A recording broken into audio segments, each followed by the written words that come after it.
Bonjour à tous. Alors aujourd'hui, on se penche sur une question qui taraude beaucoup de monde. Comment est-ce qu'on peut, en 2025, transformer une passion en une vraie source de revenus avec un blog? C'est ce qu'on va décortiquer ensemble. Et justement, est-ce que ce rêve, est-ce qu'il est encore d'actualité ou est-ce qu'il est mort? C'est la grande question. On va explorer une source qui s'est penchée là-dessus et qui avance une idée intéressante. Le rêve, lui, il est bien vivant. Par contre, les méthodes pour y arriver, elles, seraient complètement dépassées. Alors, tout commence par cette idée, ce rêve un peu ultime, non? Celui de pouvoir transformer ce qui nous passionne en un revenu passif, c'est-à-dire sans y passer des journées entières. C'est vraiment le Graal pour beaucoup de créateurs de contenu. Mais voilà, la source nous met tout de suite en garde. Ce beau rêve, il peut vite tourner au vinaigre, voire au cauchemar. Et c'est là qu'on entre dans ce que l'article appelle le fameux piège du blogging traditionnel. Prenons un exemple concret, le marketing d'affiliation. En théorie, c'est super simple, non? On recommande un produit, quelqu'un clique, achète, et hop, on touche une commission. Facile. Sauf que la réalité, d'après l'article, est bien différente. Pour que ça rapporte vraiment quelque chose, il faut un trafic, mais un trafic monstrueux. Ok, autre méthode, vendre ses propres produits. Des e-books, des formations, ce genre de choses. Bonne idée sur le papier. Mais la source souligne que ça devient très vite un deuxième boulot à plein temps. Il faut tout faire. La création, les tunnels de vente, la promo, le service client, c'est juste énorme. Et la publicité alors? Ça a l'air passif pour le coup. On met des bannières et on attend. Eh bien, là aussi, l'article parle d'une illusion. Pour espérer un revenu correct, il faut des dizaines et des dizaines de milliers de visiteurs chaque mois. Et même là, les revenus sont hyper imprévisibles. Pas vraiment la stabilité qu'on recherche. En fait, le point central de l'analyse, c'est que peu importe la méthode choisie, on finit toujours par tomber dans le même travers. On se retrouve piégé dans une course sans fin, une obsession pour le trafic. Toujours plus, toujours plus. C'est épuisant.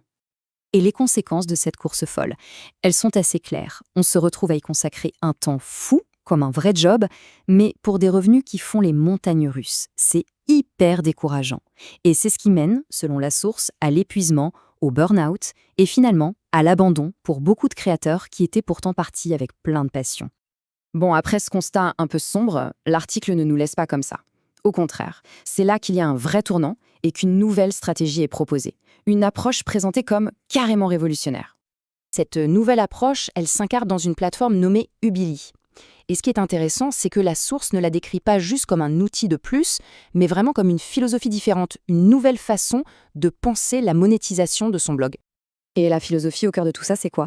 C'est de dire arrêtons de courir après le trafic. L'idée, c'est de permettre aux créateurs de se focaliser sur ce qu'ils font de mieux, créer du contenu de grande qualité, de la vraie valeur. Alors, comment ça marche concrètement cette méthode? Eh bien, elle repose sur 3 piliers. D'abord, automatiser tout le côté technique un peu pénible, comme le SEO ou le suivi des stats. Ensuite, être guidé pas à pas, avec une vraie stratégie. Et enfin, et c'est crucial, pouvoir monétiser même avec une petite audience sans avoir à attendre des millions de visites. Ok, la promesse est belle, mais concrètement, qu'est-ce que ça donne? Quels sont les résultats que ce nouveau modèle prétend pouvoir livrer? C'est ce qu'on va voir maintenant. Et là, on tombe sur une affirmation assez dingue, il faut le dire. La source avance qu'avec cette efficacité, on pourrait gérer son blog rentable en moins d'1 heure par jour. C'est une promesse énorme. Et ce n'est pas tout. L'article liste toute une série d'avantages. On parle de pouvoir générer ses premiers revenus dès le premier mois, de construire un revenu passif qui grandit vraiment avec le temps, et surtout que tout soit accessible même si on n'y connaît rien en technique. Tout est intégré avec en plus un accompagnement personnalisé. Ce tableau résume parfaitement le cœur de l'argumentation. D'un côté, on a le chemin traditionnel, long, difficile, techniquement exigeant, avec des revenus instables. Et de l'autre, la nouvelle voie proposée par la source, rapide, simple, stable et centrée sur la qualité du contenu plutôt que sur la quantité de trafic. Donc, la promesse centrale, au fond, c'est ça, rendre le revenu passif via le blogging accessible à tout le monde.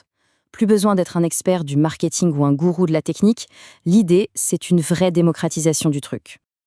Allez, pour finir, on va s'attarder sur la conclusion de l'article, sur sa vision de l'avenir du blogging. Le message est clair, le monde du blogging est en pleine mutation. Les vieilles méthodes, la course au trafic, tout ça, ça commence à sérieusement s'essouffler.